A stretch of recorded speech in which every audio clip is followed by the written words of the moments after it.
Mínimo, hay que presumir un poco. Vamos. Bueno, vamos, cancelemos hoy. Ya no estamos en 2022 y Putin poco a poco se está dando cuenta de eso. El 13 de agosto Putin cometió un error catastrófico. Advirtió públicamente que si los países europeos no dejan de hacer cumplir sus sanciones contra la flota fantasma rusa, entonces Rusia se verá obligada a empezar a atacar barcos y petroleros europeos. Pero, verás, se le olvidó algo. Los barcos de Rusia dejaron de responderle a Rusia hace mucho tiempo. En el Mar Negro, es Ucrania quien decide dónde pueden existir los barcos rusos o no. Y hay una razón por la que la flota rusa del Mar Negro tuvo que huir de Crimea, abandonar Sebastopol y esconderse en Novorossiysk. ¿Y adivina qué? Ni siquiera eso estuvo lo bastante lejos. Ucrania acaba de responder a la amenaza de Putin y la respuesta dejó una cosa dolorosamente clara para el Kremlin. La armada rusa ya no es realmente una fuerza naval.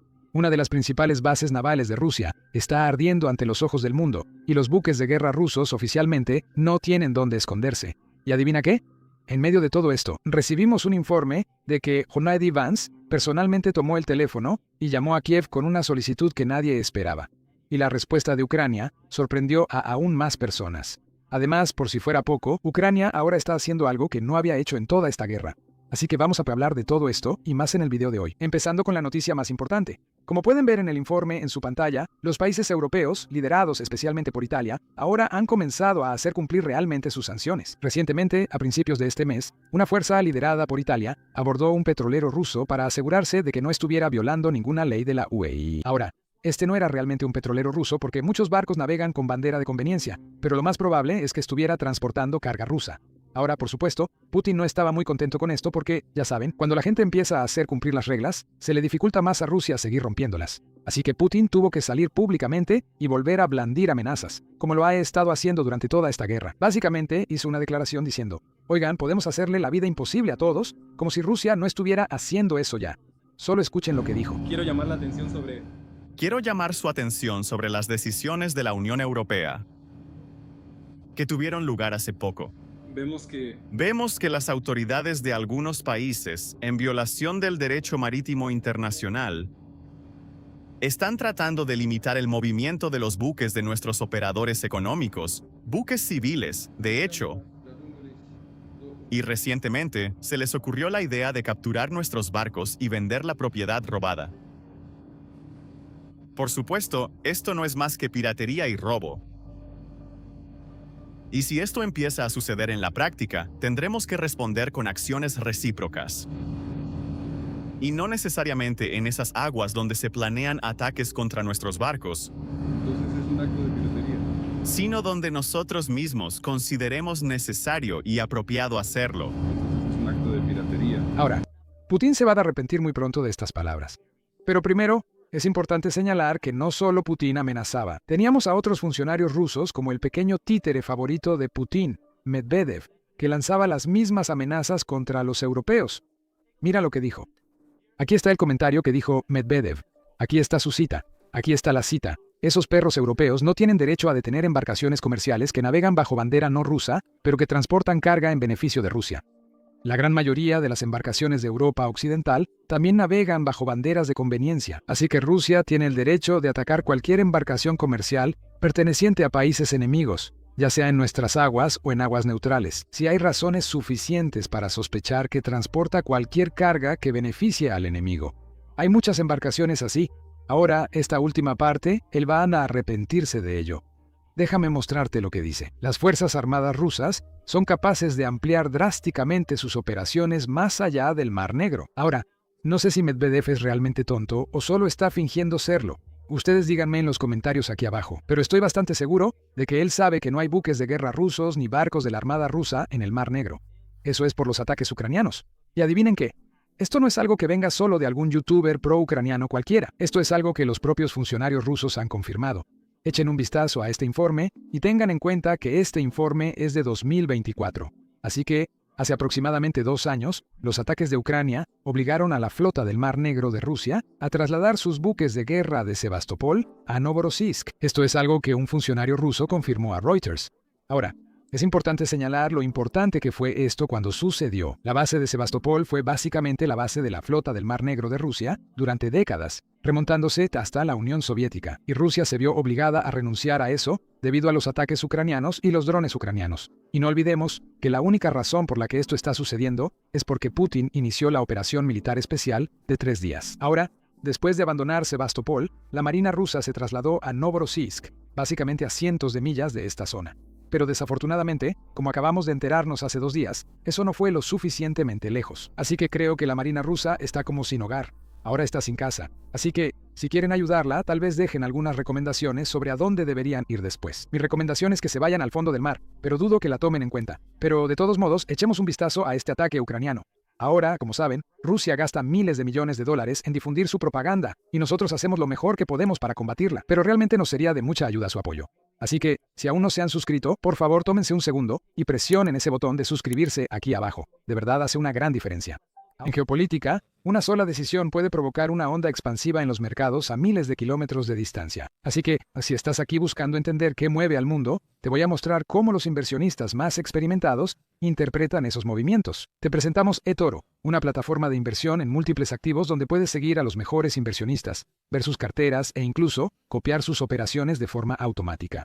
Únete a conversaciones de mercado en tiempo real para compartir ideas, tendencias y preguntas a medida que se desarrollan los acontecimientos. Y todo eso te da acceso a una amplia gama de activos, incluyendo acciones, criptomonedas, ETFs y más, todo en una sola plataforma. eToro es un servicio regulado con más de 40 millones de usuarios en más de 75 países. Comienza a invertir con eToro y recibe $50 en acciones cuando deposites $200 o más. Haz clic en el enlace de la descripción o escanea el código QR para explorar eToro. Con eToro, cualquiera puede invertir, no hace falta ser un experto en bolsa. No te lo pierdas. Y ahora, volvamos al video. Veamos lo que hizo Ucrania en Novorossiysk. ¿Ven todos estos drones volando hacia Rusia desde Ucrania? Esto sucedió el 11 de agosto. Presten atención a ese grupo que está abajo, en el sur. Esos son los drones que se dirigen hacia la flota del Mar Negro y la base naval que está en esa ciudad. Y así es como se veía en tierra cuando ese ataque realmente impactó. Aquí tenemos a un ruso que poco a poco se da cuenta frente a la cámara de lo que está pasando. Al principio, piensa que solo está viendo un ovni, y luego rápidamente se da cuenta, ¡mierda, mira esto! ¿Qué es ese ovni? Sí. Ahora, Rusia intentó tanto detener este ataque que el cielo nocturno en esta ciudad se iluminaba como fuegos artificiales o como si fuera de día. Desafortunadamente no funcionó, y hablaremos de los daños que causó este ataque. Pero antes de eso, quiero mostrarte cómo se veía el cielo mientras las defensas aéreas rusas estaban activas. Simplemente disparaban, lanzando fuego contra todo y todos. Mira esto.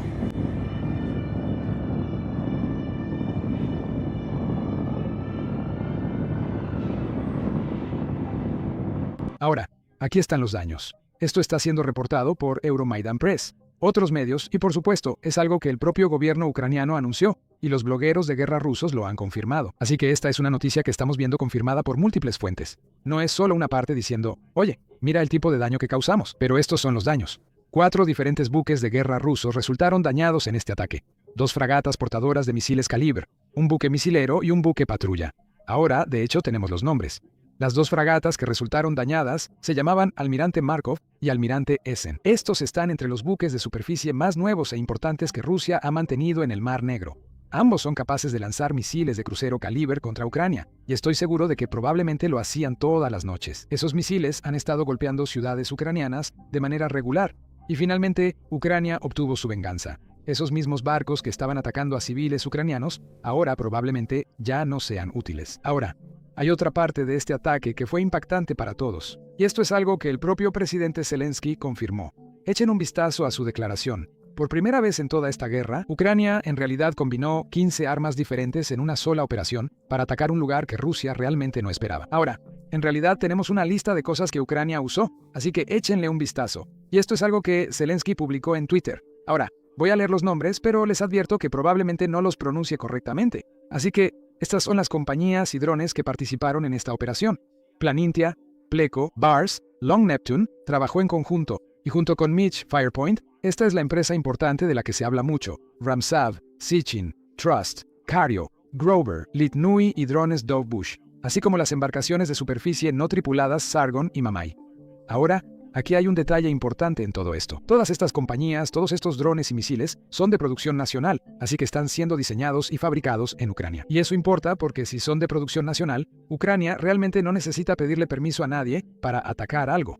Ucrania puede simplemente llevar a cabo una operación cuando lo considere necesario. Y eso es algo en lo que Ucrania ha estado invirtiendo muchísimo. Han estado tratando de fortalecer sus capacidades defensivas y han hecho un trabajo tremendo. De hecho, le están ganando a Rusia en cuanto a innovación y producción en el tema de los drones, y también han estado tratando de ponerse al día en el tema de los misiles. Y por supuesto, Ucrania realmente quiere construir su propio sistema de defensa antimisiles para que finalmente puedan detener los misiles balísticos rusos y no depender de los interceptores de misiles Patriot ni de nada más. Ahora, otra razón por la que esto es importante es porque justo en este momento salió un informe que fue un poco impactante. Al parecer, Estados Unidos acaba de hacer una solicitud muy específica a Ucrania sobre estos ataques. Ahora, esa es una solicitud que sí quiero aclarar un poco porque definitivamente es algo importante, porque el vicepresidente J.D. Vance, quien probablemente no es fan de Zelensky, llamándolo directamente. Pero antes de eso, quiero mostrarte cómo reaccionaron los rusos en la ciudad después de este ataque.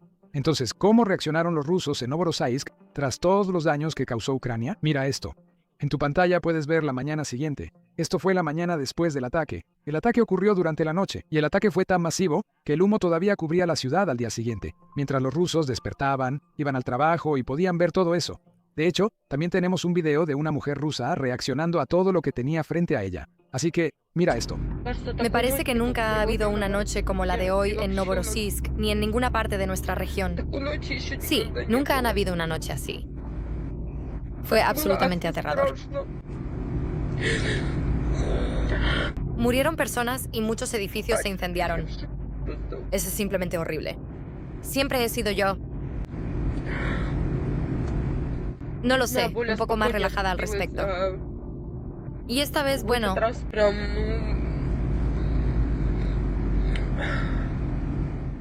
En otras palabras, simplemente de 10 de la noche a 6 de la mañana, esto no es un alto al fuego. Eso da mucho miedo. Normalmente no me importa tanto, pero esto... Es mejor simplemente quedarse en casa y no ir a ningún lado de vacaciones. No hay necesidad de hacer eso para nada este año. Todos saben perfectamente bien lo que está pasando aquí en general. Por aquí en los chats. Ves a personas escribiendo que vinieron de vacaciones, caray. Debería comprar un boleto de regreso o... ¿Están locos o qué? ¿Por qué siquiera van a algún lado? Ahora, por supuesto, dudo que ella sea la persona más informada sobre esta guerra y sobre cómo Ucrania la está librando. Pero es importante señalar que Ucrania realmente no está atacando infraestructura civil. De todos modos, algunas propiedades civiles resultaron dañadas anoche, y los rusos piensan que fue porque Ucrania tenía un dron muy loco que simplemente disparaba por todas partes. Eso en realidad no es cierto. Así que déjame mostrarte lo que piensan los rusos, y luego te explicaré lo que probablemente sucedió. Porque, de nuevo, realmente no podemos ir ahí e investigar. Dudo que Rusia quiera investigadores independientes ahí para averiguar qué está pasando. Pero tengo una teoría. Pero primero, esto es lo que piensan los rusos. Hay varias teorías diferentes, pero estas son las dos más locas. Primero, tenemos a los rusos diciendo que algunos drones ucranianos estaban equipados con tiburones con rayos láser en la cabeza que disparaban indiscriminadamente a la ciudad. Durante el ataque a Novorossiysk, algunos drones ucranianos estaban equipados con ametralladoras pesadas que dispararon indiscriminadamente a la ciudad. Se dañaron una cooperativa de garajes, autos y edificios residenciales. Ahora, no estoy negando que un garaje y un edificio hayan sido dañados. Lo que estoy diciendo es que probablemente no fue Ucrania. Y dudo que Ucrania siquiera tenga un dron que tenga un tiburón al frente disparando láseres. ¿Para qué lo usarían? Pero bueno, creo que tengo una teoría sobre lo que fue. ¿Ves esas defensas aéreas rusas disparando en todas direcciones para derribar drones ucranianos? Pues, ¿adivina qué? Esas balas tienen que caer en algún momento, y supongo que esas balas fueron la razón de los daños que sufrieron los autos rusos. Y por supuesto, los edificios civiles, todo eso. Sin embargo, los rusos sí tienen teorías locas sobre lo que pasó. De todos modos, pasemos a esa llamada impactante que salió este fin de semana. El vicepresidente J.D. Vance llamó personalmente al presidente ucraniano Zelensky y le hizo una petición. La petición fue evitar atacar a los buques cisterna y evitar atacar infraestructura que no pertenece a Rusia. Y esto realmente se refiere a los ataques ucranianos en el Mar Negro. Ahora, sé que algunas personas están confundidas por esto, lo cual tiene algo de sentido porque J.D. Vance no es realmente alguien que tenga mucho aprecio por Ucrania. Así que la gente se sorprendió de que Ucrania realmente aceptara esta petición. Déjenme explicar cuál fue la petición, y luego probablemente podamos entender por qué Ucrania aceptó. Así que miren este oleoducto en su pantalla. Se llama el oleoducto CPC, el consorcio del oleoducto del Caspio. Y lo que hace es conectar los campos petroleros en Kazajistán con el puerto de Novorossiysk. Así que el petróleo kazajo fluye a través de Rusia, cruza Kazajistán hasta un puerto ruso, luego se carga en buques tanque, y esos buques básicamente lo llevan por el Mar Negro y lo llevan a donde sea que esté el cliente. Ahora, aquí está la parte clave. No sé exactamente sobre este oleoducto, pero sí creo que hay cierta participación estadounidense en este oleoducto, al menos del lado kazajo. Pero más importante aún, los campos petroleros a los que conecta el oleoducto pertenecen en parte a empresas estadounidenses, tal vez el 50% o menos. Depende de qué campo petrolero estemos hablando. Ahora, supongo que esas empresas se acercaron a la administración y luego le pidieron a la administración que ayudara a convencer a Ucrania de evitar atacar cosas que en realidad no pertenecen a Rusia. Y Ucrania, en realidad, estuvo de acuerdo con condiciones. Ucrania dijo: siempre y cuando los barcos no pertenezcan a Rusia. Y por supuesto, siempre y cuando los barcos no transporten petróleo que pertenezca a Rusia, no van a atacar ninguno de esos. Y además de todo esto, Ucrania también aceptó no atacar el oleoducto porque Kazajistán, y por supuesto, las empresas estadounidenses se benefician mucho más del oleoducto que Rusia. Eso no quiere decir que Rusia no se beneficie, porque piénsalo.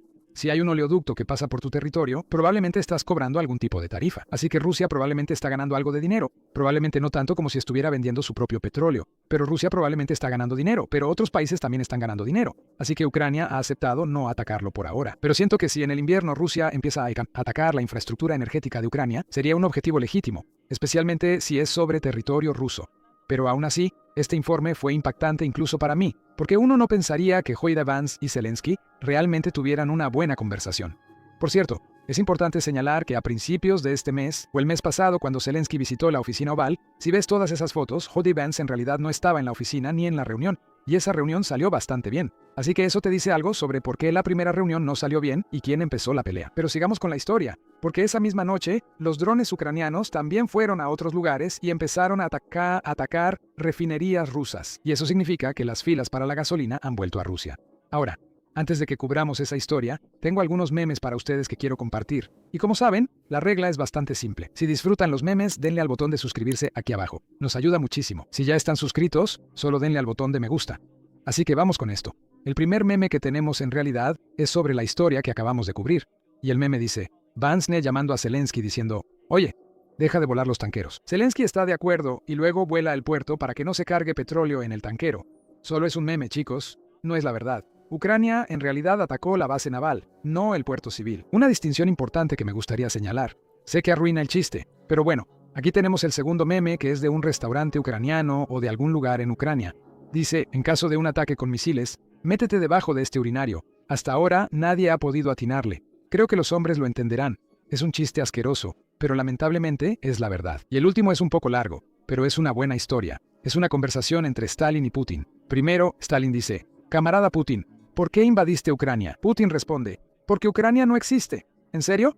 Sí. Lenin la inventó. Así que invadiste un país que no existe. Ucranianos y rusos son un solo pueblo. Entonces los ucranianos no existen. ¿Correcto? ¿Quién vive en Ucrania entonces? Rusos. Entonces, ¿por qué invadiste a los rusos para desnazificar Ucrania? ¿Desnazificar de quién? Ucranianos. Pero los ucranianos no existen. Estábamos protegiendo a los rusoparlantes. ¿De quién? Nazis. Pero dijiste que todos ahí son rusos, entonces los nazis son rusos. Putin simplemente no responde. Está bien. ¿Contra quién ha estado luchando Rusia todos estos años? La OTAN. ¿Ucrania está en la OTAN? No. Entonces, ¿cómo están luchando contra la OTAN? La OTAN nos combate a través de los ucranianos. Los ucranianos que no existen. Aquí es cuando Stalin hace una larga pausa y dice: ni siquiera yo podría haber inventado esto. Esto básicamente explica lo absurda que es la justificación rusa para invadir Ucrania. Ahora, este último clip es impactante, y también es una publicidad gratuita para un restaurante que probablemente no esperarían ver en este canal, pero el restaurante tiene buena decoración. Este restaurante está en Georgia y en un lugar que supongo que los rusos visitan mucho, pero realmente se sorprendieron al ver de qué se trata este restaurante. Así que echen un vistazo a este clip. Dicen que este lugar tiene el mejor khinkali de la zona. Vamos a comprobarlo. Mira lo que dice aquí. Nos detuvimos en una cafetería al borde de la carretera en Georgia y hay letreros por todas partes que dicen que el 20% de Georgia está ocupado por Rusia. Wi-Fi. Abjasia es Georgia. Contraseña. Osetia es Georgia. Pero esa ni siquiera es la parte más extraña. Aquí, o sea, se nota quién es. Incluso se parece un poco a Putin. Luego entras al baño. Honestamente, esto es una locura. Al entrar a nuestro restaurante, aceptas que Putin es un criminal de guerra y respetas la integridad territorial de Georgia, Ucrania y Moldavia. A donde va Rusia, lleva muerte y lágrimas. Avísame en los comentarios. Honestamente, no sé qué pensar de esto.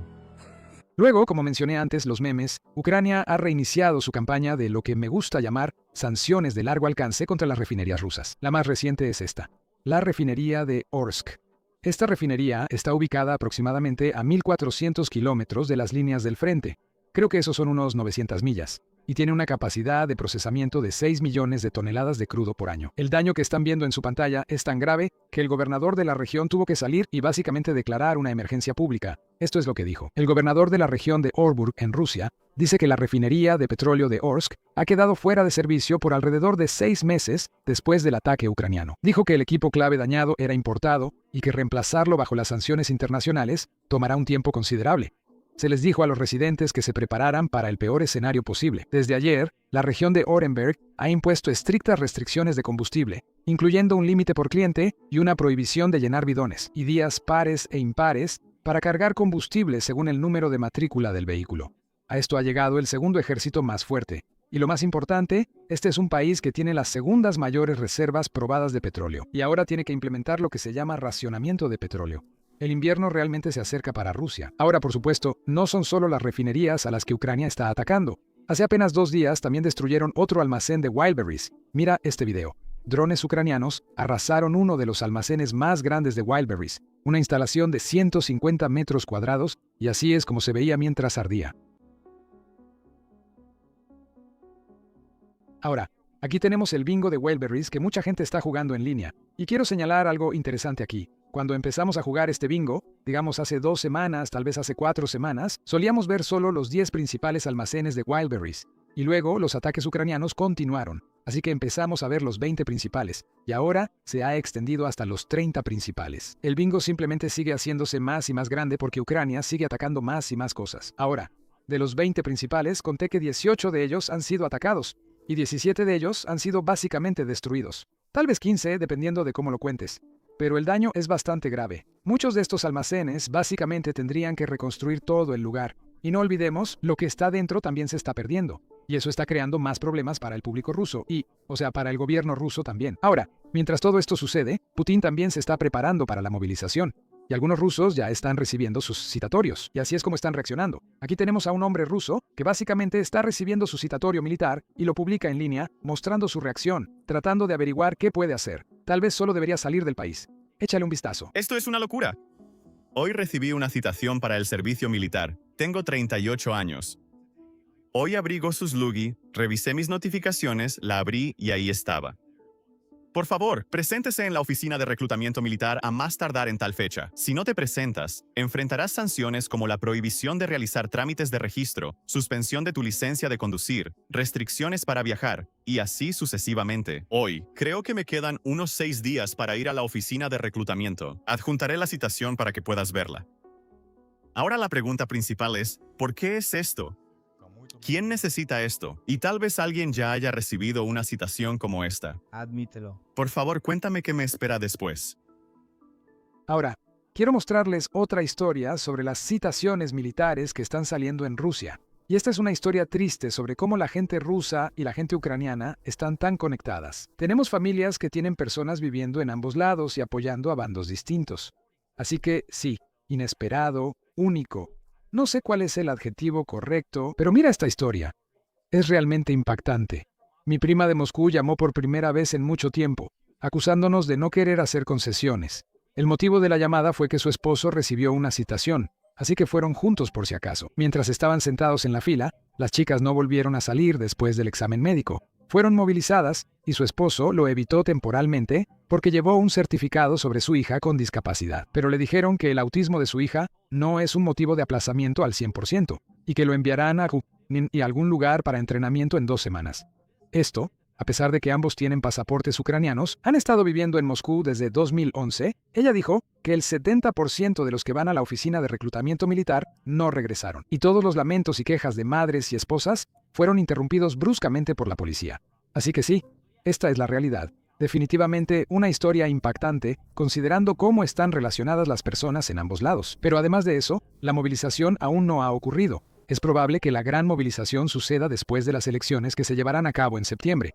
Así que este tipo de cosas ya están pasando incluso antes de eso. Así que definitivamente están pasando cosas interesantes en Rusia. Y no parece que Putin quiera terminar la guerra pronto. Ahora, déjenme terminar hoy con algo nuevo. Recientemente lanzamos un nuevo podcast y nuestro primer invitado es el excomandante de la Marina, Dave Stevens. Ahora, tengo un fragmento de la conversación que quiero que escuchen, pero antes de eso, tengo un pequeño favor que pedirles. Dave Stevens es autor y recientemente publicó un nuevo libro, Disaster Prepping for Dummies. Así que, si les interesa el libro, les recomiendo mucho que lo revisen. Pondré un enlace en la descripción, un enlace de Amazon, o simplemente pueden buscar el libro donde sea que compren sus libros, libros electrónicos, Audible, donde quieran conseguirlo. Pero además de eso, regalaremos 10 copias a las personas que simplemente se suscriban y comenten en este video.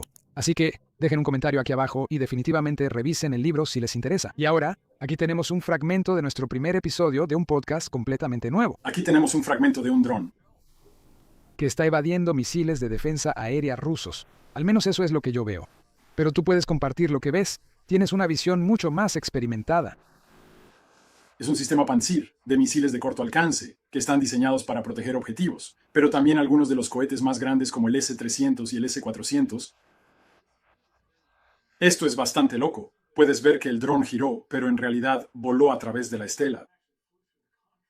Estos son espoletas de proximidad, así que debió haber detonado y fragmentado el dron al pasar. La segunda vez, se acercó lo suficiente como para haber podido fragmentar el objetivo. No sé si el espoleta de proximidad no está funcionando. Ahora, estos son misiles guiados por radiocomando, lo que significa que el radar los está guiando desde el sitio del radar. No tienen guiado terminal ni buscador de calor. Así que una vez que está en el aire, tiene que ser guiado hasta el objetivo. Y estos son misiles terribles.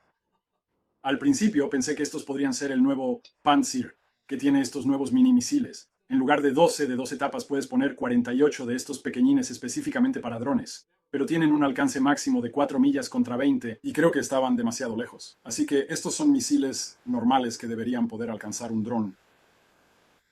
Estoy desconcertado.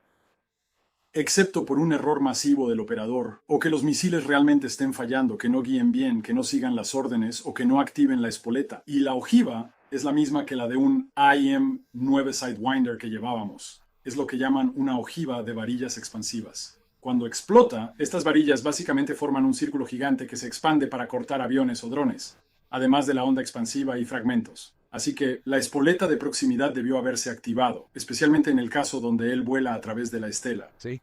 Entonces, maniobrar probablemente ayuda, pero los misiles están defectuosos. Eso es una Ese es locura. un problema común. Rusia enfrenta muchos. Te preguntas si los están produciendo demasiado rápido y las fábricas no están construyendo. Eso estuvo demasiado cerca. Eso debería haber derribado el dron fácilmente, especialmente con 3 misiles. Y no estamos en interferencia terrestre, estamos en el océano, así que es un objetivo de radar bastante fácil, o al menos debería serlo.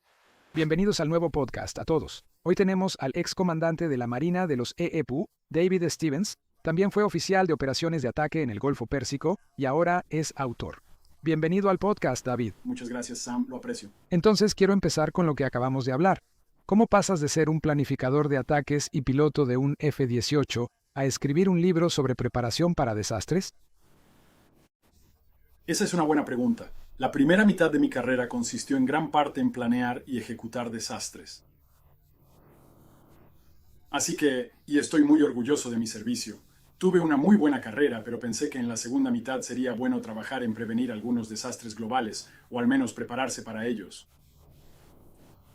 En el proceso, lo que hice inicialmente no tenía nada que ver con el primer libro, Disaster Prepping for Dummies. Todo se trataba de crear una trilogía de techno-thriller, pero una que estuviera basada en la realidad, en amenazas reales. Y para determinar cuáles eran esas amenazas, creé un consejo asesor de verdaderos expertos, y consistía en un par de astronautas, astrofísicos, meteorólogos,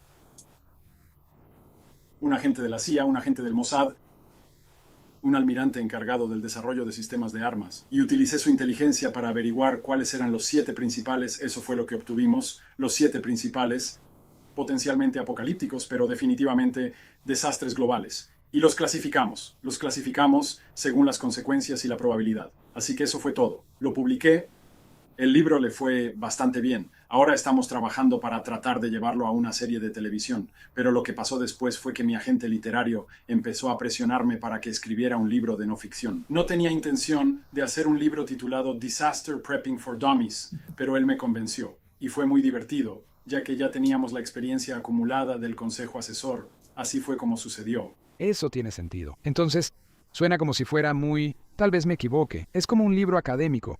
¿Una persona normal podría leerlo y aún así encontrarlo útil? Tal vez podrías hablar un poco sobre cómo está estructurado. Bueno, recordemos que la última palabra en el título es... Sí. Así que, obviamente, estos son libros que están diseñados para la gente. Hay toda una comunidad de preparacionistas allá afuera. Estos son como los profesionales. Pero mucha gente ahora mismo, y no quiero aburrirte con todos los detalles. Sí. Creo que según el último recuento, 13 millones de estadounidenses se han identificado como preppers o al menos están haciendo algún tipo de preparación. Con eso hay muchísimas personas que nunca han tenido ninguna exposición a nada de eso. Y aprender con un libro básico sobre lo que puedes hacer, sin importar dónde vivas, ya sea en un departamento en la ciudad de Nueva York o en el interior de Australia, sin importar cuántos recursos tengas, hay cosas que todos pueden hacer para prepararse para cualquier cosa. Desde un apagón menor, una tormenta eléctrica, hasta algo bastante apocalíptico, como un brote viral, una guerra nuclear, etc. Perfecto. Y sé que también pondremos el libro en pantalla para que la gente pueda encontrarlo en Amazon o donde sea que consigan libros. Y más adelante en el video estaremos regalando el libro para que la gente tenga una razón para quedarse. Ahora, quería hablar sobre esa historia que me contaste donde tú eras el oficial de operaciones de ataque cuando comenzó la guerra del Golfo Pérsico, ¿verdad?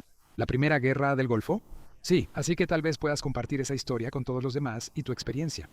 Yo era un oficial de Estado Mayor. Era una asignación en la que no volaba, y tienes ese tipo de asignaciones entre otras. Me asignaron al comandante de la Fuerza del Medio Oriente. Era un almirante de 2 estrellas que estaba en el buque insignia USS. La Salle básicamente estaba amarrado al muelle en Bahrein la mayor parte del tiempo, así que ese era nuestro despliegue adelantado. Durante ese tiempo, recuerdo que estábamos, y no voy a cubrir todos los detalles, pero estábamos. De hecho, escoltábamos petroleros kuwaitíes desde su base hasta salir del Golfo Pérsico con buques de guerra de la Marina para protegerlos de ataques iraníes. Es como un déjà vu. Esto ha estado sucediendo desde siempre. Entonces había un caballero ahí, un tipo llamado Mike, quien fue asignado. Él era un oficial de la Marina. Lo asignaron a la embajada de Kuwait. Y él solo era un coordinador. Era como el encargado de los horarios. Coordinaba los barcos de la Marina para que se reunieran con los petroleros y salieran al Golfo. Bueno, Irak había estado haciendo muchas bravuconadas, muchas amenazas. Y lo sabíamos. Pero no había ninguna evidencia directa de que fuera a pasar algo. Básicamente solo estaban tratando de asustar a los kuwaitíes para que se sometieran. Bueno, una noche, probablemente era medianoche, recibí una llamada de Mike y él dijo, ya sabes, hemos visto muchos movimientos de tropas kuwaitíes en la calle. Y tenemos curiosidad, ¿ustedes han escuchado algo? Por supuesto, los llamé. Tenemos un departamento de inteligencia enorme, como te puedes imaginar, en un buque insignia. Inteligencia militar, CIA, etc. Y llamé allá y ellos dijeron, sí, hemos visto las imágenes satelitales. Creemos que solo es un acto de demostración de fuerza, así que se lo digo. Ahora, estamos hablando por un teléfono satelital encriptado, así que es seguro. Y él está en el complejo de la embajada. Él llama como una hora después y dice, bueno, nuestro embajador ha dicho que está teniendo problemas para comunicarse con el gobierno kuwaití en este momento. Las líneas fijas no funcionan. Y dijo, hemos escuchado algunas explosiones a lo lejos. ¿Puedes confirmar? Volví a llamar y ellos dijeron que no. Así que la tercera vez que llama, probablemente a las 2 de la mañana, dijo, vamos, algo está pasando. Dice, no solo hemos visto movimientos de tropas kuwaitíes, sino que hay un par de tanques T-72 kuwaitíes estacionados frente a la embajada. Así que volví a llamar. Y la respuesta es, los kuwaitíes no tienen tanques T-72. Así fue como supimos que la invasión había ocurrido. Esos ya eran tanques iraquíes estacionados frente a la embajada. Así que, por supuesto... La siguiente llamada fue despertar al almirante muy rápido y llamar al presidente y el resto es historia. Wow.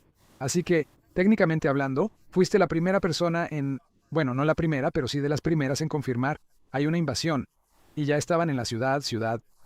Mike lo sabía, pero simplemente no sabía eso sobre T-72, el tipo de la Marina. ¡Vamos! Sí, claro.